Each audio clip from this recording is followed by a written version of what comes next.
সত্য কথাটা বললেন, মানেন আর না মানেন। বিভিন্ন শ্রেণী পেশার বিভিন্ন ঘরানার আলেমদের মাঝে মোটামুটি একটু দূরত্ব আগের তুলনায় কমতেছে, এটা টের পাইতেছেন? সত্য কথাটা বলেন, টের পান? আপনারা দূরত্ব তৈরি করেন কেন? সাধারণ মানুষ আপনারা এগুলো দেখেন না কেন? খবর রাখেন না কেন? আমার তো অন্তর বলতেছে সব ভেদাভেদ ভুলে সব আলেম একদিকে চলে আসতেছে, আসবে। আপনারা মাঝখানে সাধারণ মানুষ কেন দ্বন্দ্ব করেন? কেন দ্বন্দ্ব করেন? কই আমি তো আমার ভক্তদেরকে কখনো বলি নাই যে কোনো আলেমের বিরুদ্ধে তুমি ফেসবুকে লেখো আর দ্বন্দ্ব করো। বলি না তো বলি না, এরকম কেউ বললে সে আমার কাছে জায়গা পাবে না। কারণ আলেমদের বিরুদ্ধে কলম ধরা এটা বেয়াদব ছাড়া, মা বাবার অভিশপ্ত সন্তান ছাড়া পারে না। সেই অনুমতি আমি দিব কেন?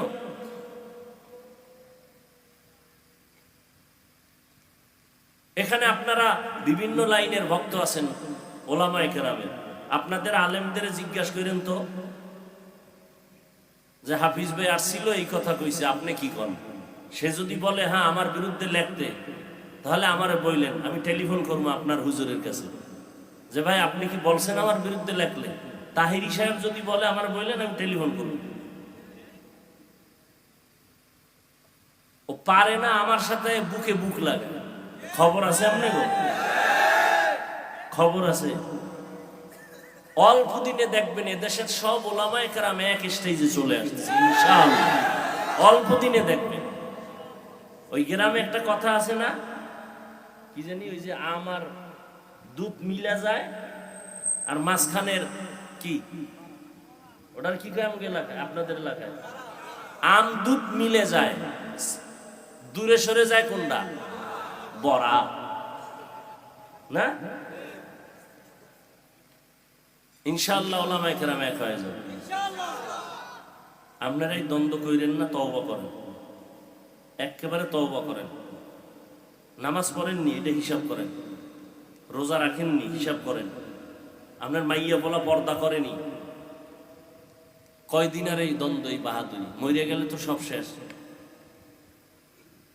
আমার ভক্ত যদি একটা মরিয়া যায়, আমি আইয়ে কম তোর সংসার আমি চালাম, তো কেন এই হুদা হুদা দ্বন্দ্ব করেন?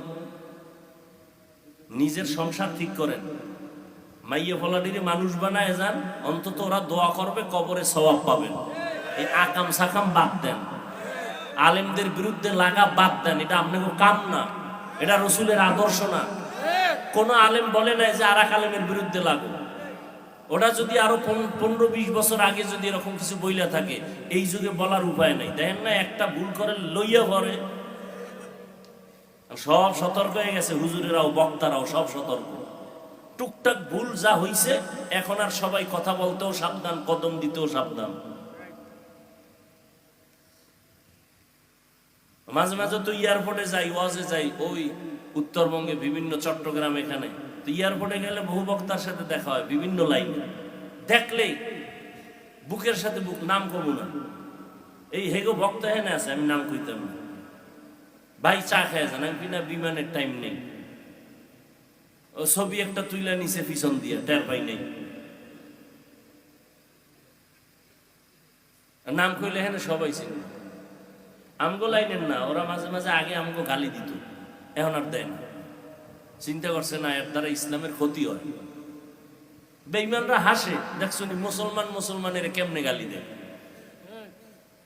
এই জন্য এখন আমাদের বক্তারাও মোটামুটি সংযত হইতেছে।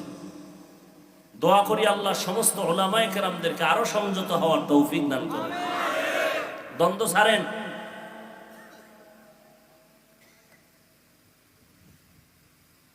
যারা খারাপ ভাবতেছেন আসেন আমাদের কাছে, আসেন, স্টেজে আসেন, বসেন। কোরআন হাদিসের বাইরে যদি কিছু বলি এখন বলবেন, কানে ধরে উঠবাস করব, তওবা করব। এত টেনশন করেন কেন? সারা দুনিয়ার মুসলমানের উদ্দেশ্য একটাই, নবীর তরিকা মতো চলবে। কি রুগী, পেট ব্যথার রুগী, সে যে কোনো ডাক্তারের কাছে যাইয়ে ভালো হইলে, এটাই তো আসল কথা। এখন যদি আমার ঔষধ নিল না কেন, আর এক ডাক্তারের ঔষধ খাইলো কেন, ও ভালো হইলো কেন, এটা আমি সইতেরি না, এটা তো কেউ মানবে না। কি আপনার উচিত নবীর সুন্নাত অনুযায়ী চলবেন। এতে যদি আপনি তাবলিগে যাইয়া পারেন আলহামদুলিল্লাহ, তাবলিগে না গিয়েও পারেন আলহামদুলিল্লাহ। এই কথা তো বলা যাবে না যে তাবলিগ করলে না করলে জাহান্নামে যাবেন।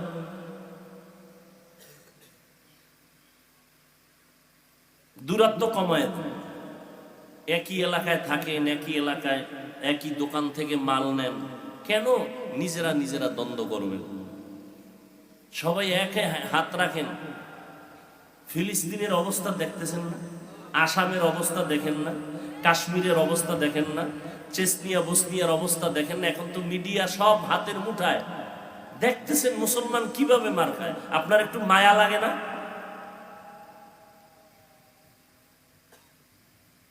নবীজির যদি মহাব্বত থাকে তাতে আপনার অন্তরে মায়া লাগা দরকার।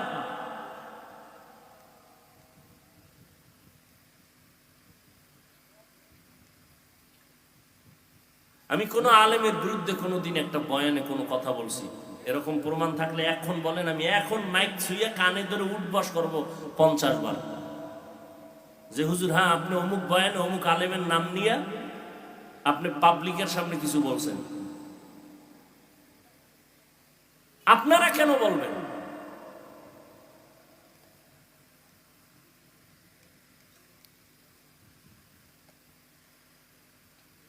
এখন আর ওই সুযোগ নাই যে কোনো আলেম আইসা উল্টা পাল্টা কথা বইলা ওয়াজ কইরা যাইব।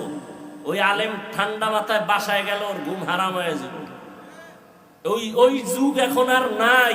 আপনারা ঠান্ডা মাথায় থাকবেন, যে আলেম বয়ান করে যান, মিডিয়া সব আইসা পড়ে কি বয়ান করছে। একটা কথা যদি কোরআন হাদিসের বাইরে কয়, আমনের এই বরুড়াবাসীর কিচ্ছু বলার দরকার নাই। বলার জন্য হাজারো আলেম ময়দানে বৈশা রইছে, একটু উল্টা পাল্টা কইলে জাগায় ধইরা লাইব। পরে এই হুজুরে বউয়ের কাছে মাপ চাইয়া লাইভে আইয়া কয় ভুল হইছে, মাপ কইরা দাও। যুগটা বুঝেন কিছু? তা আপনারা এত পারাপারি করেন কেন? এত টেনশন করেন কেন? একেবারে নিশ্চিন্তায় থাকেন, শুধু চিন্তা করেন নিজে কেমন একটু আমলালা হবেন, মাইয়া বলাটির একটু আদর্শ বানাবেন, নবীর তরিকাওয়ালা বানাবেন, এই চিন্তা করেন। আর একজনের চিন্তায় নিজের ঘুম নষ্ট। নিজে নামাজ নাই, রোজা নাই, খবর নাই, আর একজনে নামাজ পড়ে নাই নিয়ে পেরেছেন। ওই মসজিদে আজান হইতেছে, কয় চলো নামাজে, কয় আমি যাবো না। কেন? কয় পেরেশানি কি? কয় কবরে একা কেমনে থাকবে, এই টেনশনে আছে। হুদা আকামের দোয়ান দেন। কি যুবকেরা সত্য কথাটা বলেন, মুরব্বীরা। এখন কোন আলেম কি উল্টা পাল্টা বয়ান কইরা কেউ ধরে নাই, বরুড়াওয়ালারা কিছু বলেও নাই, কিন্তু এই বয়ানটা মিডিয়ায় যায় না। উল্টা পাল্টা কইয়া এই যুগে কি কেউ ঘুমাইতে পারে? ও নতুন করে লাইভে আসা লাগে না? আইয়া ক্ষমা চাওয়া লাগে না? আপনারা আর কি চান? এরপর নিজেরা কেন দ্বন্দ্ব করবেন? আলেম পাইলে দোয়া নিবেন। আপনার এলাকায় আলেম আসছে, আপনি কোন দল করেন দরকার নাই, হুজুর একটু দোয়া করেন আমার ছেলের জন্য, মেয়ের জন্য, আমি যেন শান্তির জীবন যাপন করতে পারি, দোয়া চাইবেন।